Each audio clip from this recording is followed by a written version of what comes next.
Welcome to the Carriker Chronicles, the People Show. Checking the pulse of Husker Nation, brought to you by DPS Concrete Construction. Check them out at dpsconstruction.net. Also, carrikerchronicles.com. It's where all your Husker sports hopes and dreams will come true, ladies and gentlemen. It's just a science. This is my gut reaction to Nebraska destroying Houston Christian, but even more so, a tone has been set. What can we realistically expect so far going forward in the future from the Nebraska football team, and why have they been able to be so dominant so far in the past couple of games? What is different about this team this year? But if you're happy with Nebraska's performances the past couple of weeks, the past two games specifically, then smash the like button. Also, we're not players, we're not coaches, we're allowed to start looking ahead just a smidge, right? So if you're already looking ahead to Michigan just a little bit, and you haven't already done so, then make sure you hit that subscribe button. Ton of content coming out this week. I'm just going to tell you right now. Sunday night, how big is the Michigan game for Nebraska football? That's going to be the topic of the show. Tuesday, preview and prediction, Nebraska versus Michigan. Wednesday, David Pollock is going to join me, and he's going to tell me how serious are folks across the nation taking Nebraska, and what are realistic expectations from folks across the country for Nebraska. So subscribe, ring that notification bell if you haven't done so yet. You don't want to miss any of the content we're putting out here on the Carriker Chronicles. Lots of fun stuff. I don't think I've ever done a gut reaction in this place before. We've also got the super chats, the members only, all that good stuff. If you want to partake in that, send me your questions, your comments, your thoughts, your concerns. All right, I will get to your questions, but as always, I want to get to the game breakdown, my thoughts as well. All right, our first game versus Cincinnati. Now, I don't have the total amount of explosive plays from today's game, but coming into today, after our first game versus Cincinnati, we had one explosive play. Explosive play, by definition, it can be 15 or 20 yards or more. They've been going by 20 yards or more. We had one. Last week versus Akron, we had 20 explosive plays of 20 yards or more. Coming into the game, one of my big focuses was going to be the red zone efficiency. Right out the gate, couldn't punch it in on our first drive. Eventually we did, just a few times. All right, but that was one thing I wanted to keep my eye on. But real quick, right off the top, just because we like to have fun. We don't take things too serious here. Actually, we take them very serious. But on a day when you're looking beyond the football X's and O's and what happened on the field, the all-red uniforms, the last time we wore them, if you didn't know, was November 22nd, 1986. Steve Taylor, good buddy of mine, Nebraska All-American quarterback, was the Nebraska quarterback that day. Number 3, Oklahoma, unfortunately defeated the good guys. Number 5, Nebraska, 20-17. But that was the last time we wore all-red uniforms. What are your okay, I'm going to ask you at the end what your thoughts on the all-red uniforms were. Mine, I'm not crazy about them. I don't like them a ton. The all-black alternate uniforms that we're going to wear versus USC the first week in November, I honestly like those a little bit better, mostly because I'm biased towards things that are black, being a former black shirt myself, the blackout game, all that stuff at night, probably versus USC. They seem to be able to score 1 billion points a game. So I look forward to that. The all-reds, they are what they are. I think one reason they wore them today, and this might sound silly, but it's about getting stupid little monkeys off our back. Again, finally beat Wisconsin, finally had a winning season, finally went to a bowl game, won a bowl game.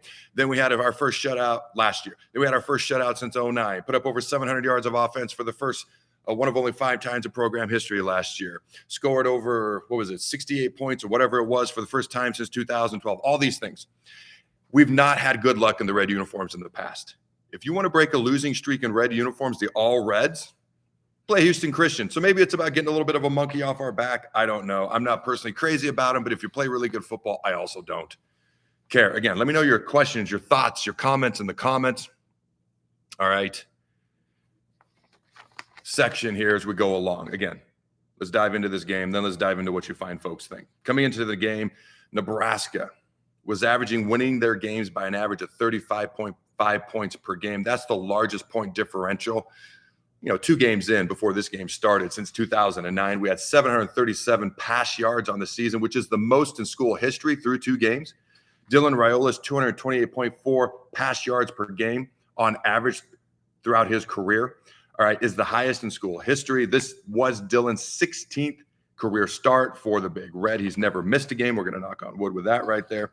And a random stat, which I was keeping my eye on, and the announcers even mentioned it during the game, but Ja'Cory Barney had never had a touchdown pass. Now, I believe he had ran 3 touchdowns around sweeps I got that written down later on. I'll know that more factually here in a couple of minutes when I come across that in my notes. But he'd never had a touchdown reception, I should say. The dude's electric. That was startling to me. Not startling, that's the wrong word. That was surprising to me when I heard that. All right. And I wrote, that needs to change today. It did. Just a little sneak peek ahead. All right. Now, I'm going to start with the defense. We got our first sack of the game on the first series. The first time the Blackshirts were on the field. It took us almost 60 minutes to get our first sack on the season, so we got a few sacks today. I don't know the final total as we sit here, right now. It's like 3, 4, 5, somewhere in there. Okay, but Marquez Watson-Trent blitzed up the middle, basically just jumped over the running back to get the first sack of the game on Houston Christian's first offensive series of the game. Now, Vincent Shavers and Marquez Watson-Trent are two guys I have high expectations for. Been very quiet so far this year. Vincent doesn't have a black shirt so far this year, which is surprising, but he's a really good player. And I just wanted to see them start to break out a little bit today. And Marquez Watson-Trent getting that was a big play to start off the game, set the tone for the game. Despite who you're playing, you need tone setters. Both guys started today. Javin Wright did not start today as one of the linebackers. Only so many guys can start. Okay. And I wanted to get more sacks today from the defense, more consistent pressure on the quarterback, which we were able to do. Malcolm Hartzog was banged up, did not start today. Donovan Jones, who earned a black shirt within the past week or so, did get the start at corner. All right, Nebraska on offense here.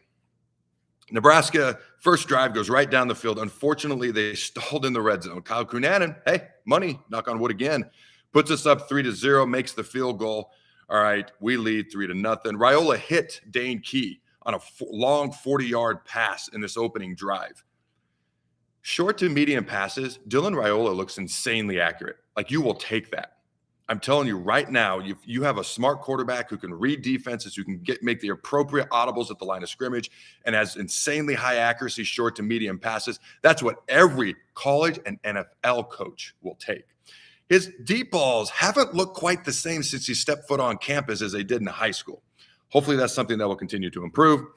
All right, let's see here. With 11-12 left in the first quarter, again, we went up 3-0 after making a 24-yard field goal. Now, on our next drive, here we go. Ja'Cory Barney reels in his first career Nebraska receiving touchdown on a 9-yard swing play. Good perimeter block from Dane Key on this. Dane Key had a huge first half.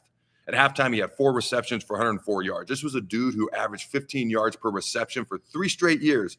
At Kentucky, through 2 games with us, he was averaging 8.5 yards per reception, which isn't bad, but it's not what you want. It's not what you're looking for. At halftime, 4 receptions for 104 yards, and pretty much the starters didn't play the second half, but he had a great block on the perimeter to help spring Ja'Cory Barney get his first receiving touchdown in Nebraska. 6:14 left in the first quarter. Nebraska leads 10-0. All right. The first drive was a 66-yard drive, took 3:43 off the clock. I forgot to mention that. The next drive was a 6-play, 45-yard drive for 2 minutes and 47 seconds off the clock. We lead 10-0 with about 6 minutes left to go in the first quarter. All right. I kind of mentioned some of Dylan's throws, just on target, great reads, hitting guys in stride. I think there was really just one pass all day in the first half anyways, when he played, that wasn't just on the money, barring a couple of deep balls, which he'll continue to work on, I'm sure. All right, I want to give a shout out to our sponsors real quick as we dive into the game. We dive into your questions, your thoughts, your comments, your concerns. I want to give a shout out to our sponsors, DPS Concrete Construction. Again, check them out at dpsconstruction.net. I've said it before. I'll say it again because it's the truth. Nobody is better at what they do than they are. Retaining wall work, concrete work. If this is the type of work you want done, go to dpsconstruction.net. If this is the type of work you do, Jason Armstrong is the guy you want to work for. Again, dpsconstruction.net. Also, shout out to Husker Auto Group. Anytime we're getting a new vehicle or we're recommending somebody who wants a new vehicle, it's Husker Auto Group. Check them out at huskerautomotive.com. Again, all 2025 Chevy Silverado and GMC Sierras, half-ton, three-quarter-ton, and one-ton trucks in stock are up to $11,500 off discount MSRP. Over 100 trucks available and ready for immediate delivery. Also, Husker BMW of Lincoln has 2025 model BMW X7 all-wheel drive marquee SUVs available for immediate delivery up to $8,000 off MSRP. Husker Auto Group is committed to delivering an excellent customer experience, conveniently located at North 27th and I-80. That's huskerautomotive.com. All right. One guy in the chat says, Michael B., my dogs are sleeping, not even excited. I get it. Isn't it a good thing when it's 38-0 at halftime and it's hard not to check out because you're like, Nebraska's rolling again? When's the last time we could say something like that? Don't take it for granted and wake your dog's furry, lazy butts up. I'm just saying. Is one of them named Husker, by the way? When I was in college, that was the most common dog name in the entire state of Nebraska was Husker. I don't know if that's still the truth, but I'm curious. Let me know in the comments. All right, Quentin Ives, who appears to be our clear-cut number 2 running back. I shouldn't say clear-cut, but if you watch today's game, all right, I got to stop putting 2 fingers up because there went balloons up on the screen. That's like the 3rd time that's happened to me in the past year. There's some more balloons for you fine folks. I think if I just hold them up here, do they keep going up? I'm going to keep talking and keep holding up fingers. Oh, there's more balloons. The first time it happened, I was interviewing Grant Wistrom. That was awkward. All right, Quentin Ives appears to be the number 2 running back. He was the number 2 guy, a second running back to come in the game. He was treated in the second half as the starter because all the starters came out. So the second string guys like TJ Lateef and a quarterback became the starting quarterback. He became the starting running back. So it seems like he's our number 2 running back at this point. To be honest with you, he's looked the best of the 3 young running backs who are 2nd, 3rd, and 4th on that depth chart up to this point as well. All right, Quentin Ives. Let's see. As we know, he had the injury. Basically, the first drill of the first practice of fall camp. He seems to be back on the men doing well. He had a 3-yard run and a 15-yard catch on the Huskers' second drive. Now, let me see what else I got here. Raiola's 7th touchdown thrown on the season was his touchdown throw to Ja'Cory Barney. All right, let's move on quickly here. Now, Nebraska goes up 17-0. Terrific long RPO. Okay, run pass option play, Dylan Raiola, who then hit Dane Key on a slant for a 39-yard touchdown. Again, a 40-yard pass to Key the first drive, a 39-yard touchdown reception. I think it was our 3rd drive, and Dylan Raiola really rode that RPO a long time. Not a lot of people think he's going to keep it, but he could give it or throw it. Nebraska's up 17-0. All right, Nebraska at this point was averaging 10.3 yards per play. Houston Christian had 9 total yards, just an FYI. All right, that play or that touchdown drive was a total of 3 plays, 84 yards, took 18 seconds. Nebraska leads 17-0 with 3:14 left in the first quarter. All right, other guys on that drive, Heinrich Harburg, all right, had a 13-yard reception. Emmett Johnson had a 17-yard run. All right, so other guys getting involved, getting the game going as well. Let's see what else we can do here. I want to get to some of your questions real quick before we continue on. All right. A lot of people talking about the young guys. A lot of people not crazy about the red uniforms. Unis were okay. One guy just says hashtag TTB. Hey, everybody do me a favor. In the comments, just put hashtag TTB. It means throw the bones, by the way. Just everybody type in hashtag TTB. I would just love to see that start to catch on just a little bit more. All right, there we go. Hashtag TTB. We got one of them. There's another one. Hey, it can be all caps. It can be lowercase. One guy was caps, lowercase caps with the TTB. I love it. Appreciate it. Keep those TTBs coming in as well. All right. One guy said, let's move on to Michigan. We'll get to Michigan quickly, but I'm pretty much going to spend all week starting tomorrow night on Michigan. So I do want to put a cap on this game first because you don't want to downplay dominant performances like this. You don't want to take them for granted because that's how you take steps back, and then you don't play as well versus the big boys because you've accepted not playing as well as part of your culture against the non-big boys. So I don't want to do anything that would be perceived as taking this for granted. All right. Let me switch back over here to these notes. All right. Again, at the end of the first quarter. Oh, by the way, we were on pace to win 68-0, 17-0 at the end of the first quarter. You multiply that by 4, 68-0. Obviously, we ended up winning, I believe it was 59-7. Now, the Blackshirts had 6 straight quarters without allowing a single point by the time halftime rolled around, and we were up 38-0. With about 5 minutes to go before halftime, Houston Christian still hadn't had a first down. Now, what was interesting is right before halftime, they actually drove down a little bit.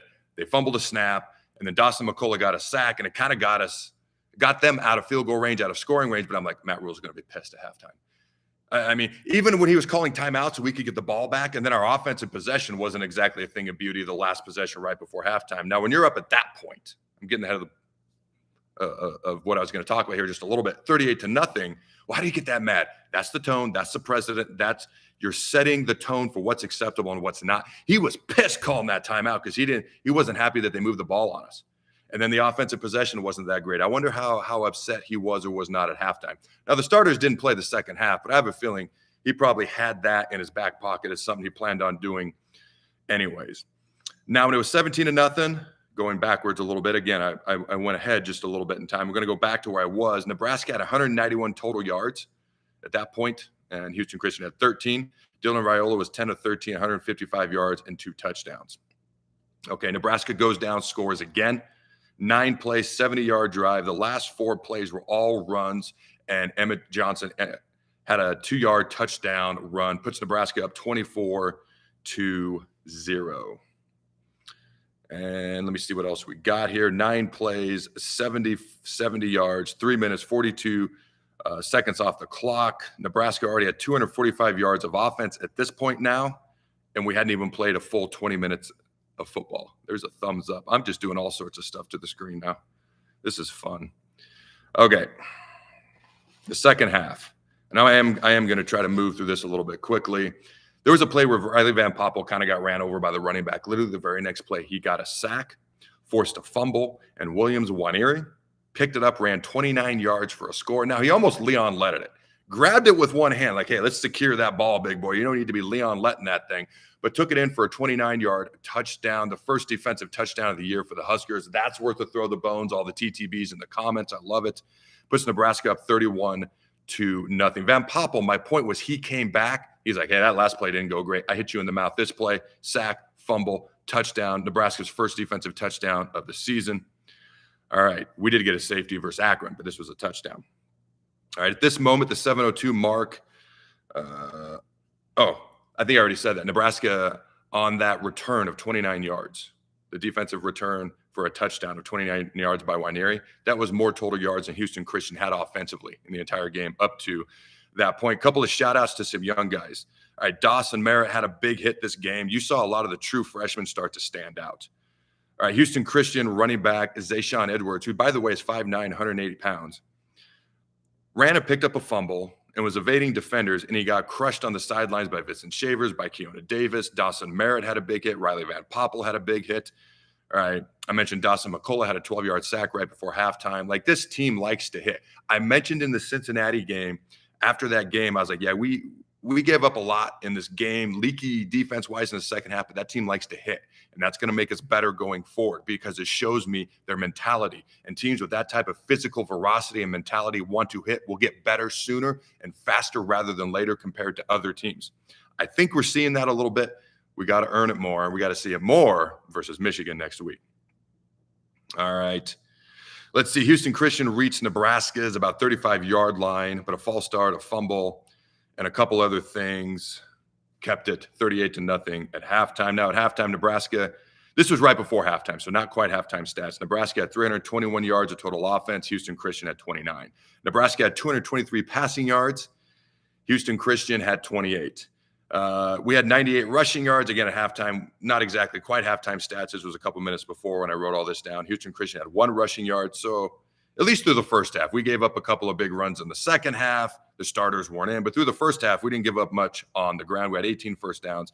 They had 5. The actual halftime stats, we were 4 or 5 on third down. We had 2 penalties. They had 6. We had 320 total yards. At halftime, they had 52. Dylan Raiola, whose day was done at this point, was 15 of 21, 222 yards, 2 touchdowns. Emmett Johnson, 78 yards, 2 touchdowns on 13 carries. All right, and then at halftime, the second half, TJ, what's the thumbs down for? Did I do that? I got to quit doing all these hand gestures. I can't help it. TJ Lateef and everyone else came in. You saw Quentin Ives at running back, TJ Lateef at quarterback. All right, one more shout out to our sponsors. All right, if you're looking for a financial group to take care of your finances, I'm going to recommend Allen Capital Group. They're at allencapgroup.com. That's ALLENCAP group.com. They are located in Grand Island, Ogallala, Omaha, Scotts Bluff. They've been helping my family take care of our finances for over a decade. All right, they put our mind at ease because they're knowledgeable, they're genuine, they're caring, they know what they do, what they're doing, and they're going to put your priorities first. Not everybody does that. I'm going to be real with you. They are trustworthy, knowledgeable, caring, and they care about you, and they know what they're doing. AlanCapGroup.com. All right, I'm going to go through this second half quickly. TJ Lateef, all right, starts the second half. The number 2 offense gets in the action right away. They go 78 yards on 8 plays, 4 minutes off the clock. All right, TJ Lateef keeps it for a 6-yard touchdown. We're up 45-0. Houston Christian, by the way, just started playing football in 2014. In the first half, I forgot to mention, Nebraska had 8 different guys that had receptions. Keep in mind, TJ Lateef is a guy that had almost 7,000 passing yards his last few years of high school. He had offers from Florida State, Georgia, Big Ten power type teams like that. Like, the future of the Nebraska quarterback position is insanely bright. People are going to come after him. We got to keep him here. I'm just saying. Let's see what else we got here. Ooh, Zayshawn Edwards broke a bunch of tackles, reversed field. That's their running back, and he ended up getting a long 45-yard touchdown run, 45-7. Good guys lead the other guys. All right, Nebraska had gone 6.5 quarters without allowing any points, by the way. And we outscored our opponents the past 2 games, combined 127-7. Another random note, Houston Christian's kicker was on Nebraska's team for a year. Obviously, he's no longer here. He's now at Houston Christian with 8:14 left in the game. Quentin Ives, 4-yard touchdown run. Nebraska 52-7. 8:14 left in the game. True freshman quarterback TJ Lateef, a 62-yard touchdown pass to true freshman wide receiver Cortez Mills. Good guys, 59. Other guys, 7. Now, remember, Cortez Mills is a true freshman. He stood out at a bunch of high school all-star games this offseason. You got Dawson Merritt, who I know he had the highest top-end speed on the entire Nebraska football team in the offseason before he got hurt going into the spring. Heinrich Harburg was number 1 last year. He was still number 3. Ja'Cory Barney won the fastest man competition at the Husker games. They got some speed all over the place on this team, and they got a lot of young, talented true freshmen. All right, Jalen Gromstad did come in at the end of the game. He got some reps. Love that kid. Nebraska mollywops Houston Christian 59-7. Let's get to a couple of your questions, your thoughts, your comments, your concerns. All right, Houston Christian had only modest rushing yards, not sure how much. A lot of those came on about 2 big runs. I'm leaning over because this is where the mouse is, so I'm sorry if it looks funny. I agree Quentin Ives looked good, and through 3 games, he's looked like the best running back outside of Emmett Johnson on our team. Colorado got smoked. Great day to be a Husker. Hallelujah, praise the Lord, preach, and amen. It's a great weekend. Colorado gets smoked, and Nebraska does some smoking of another team as well. All right, Adam, what are your thoughts on Houston Christian's defense in the second half compared to the first? Do you think it's more on our O-line or their D-line? We had no starters in on the O-line. Like, it's a young O-line. I'll answer that question that way. All right, you said Wisconsin looks really bad, Michael B. They're also playing – Alabama is not Alabama, but you know they have the number 1 talent composite ranking of any team in the entire country. They're still really talented. And Kalen DeBoer is still a good coach. All right. Oh, Heinrich Harburg had a great block. Again, the dude will lay the wood at tight end. Another slice block helping spring our running back up the middle. All right. Sneak peek ahead to Michigan. Those are my final thoughts on Nebraska Houston Christian. The tone has been set. They're dominating teams the way they are because they have the talent and they have a coach who demands it of them. Now, looking a sneak peek ahead to Michigan. Have to play the same, have to have the same mindset. It's a nameless, faceless opponent. Those iconic helmets, don't care with all due respect. The maize and blue, don't care with all due respect. That's a Michigan team whose wide receiver core is not phenomenal. Just saying, a true freshman quarterback. They don't have their head coach. They're coming in here. I hope it's 1,000 degrees again next Saturday because it ain't that hot up there in Michigan. All right, Spencer Lamer. I hope I said your name right. Okay, with the super chat. Appreciate it. I don't see a comment, though. All right, Christopher Shantz, Archie Wilson will get his chances. I hope so, just not too many, with all due respect. I got a lot more thoughts on Michigan. I'm going to say, because I'm talking about them Sunday night, Tuesday, Wednesday, Pollock interview, preview and prediction. What's the Michigan game mean? That's my initial thoughts on Michigan. All right, here are my questions for you fine folks. Shout out to Husker Auto Group. Check them out, huskerautomotive.com. Also, if you want to bring me in to do some speaking engagements or signings or appearances, go to carrikerchronicles.com. You can hit about. And then as it drops down, speaking and or signings. All right, here are my 3 questions for you fine folks. Number 1, what did you think of the all-red uniforms? Number 2, TJ Lateef, Cortez Mills, Dawson Merritt, Quentin Ives as a sophomore. Are you excited about our young players like I am? And number 3, should Dylan Raiola be getting more national hype than he is? Let me know. Go Big Red Nose. Remember to throw the ball.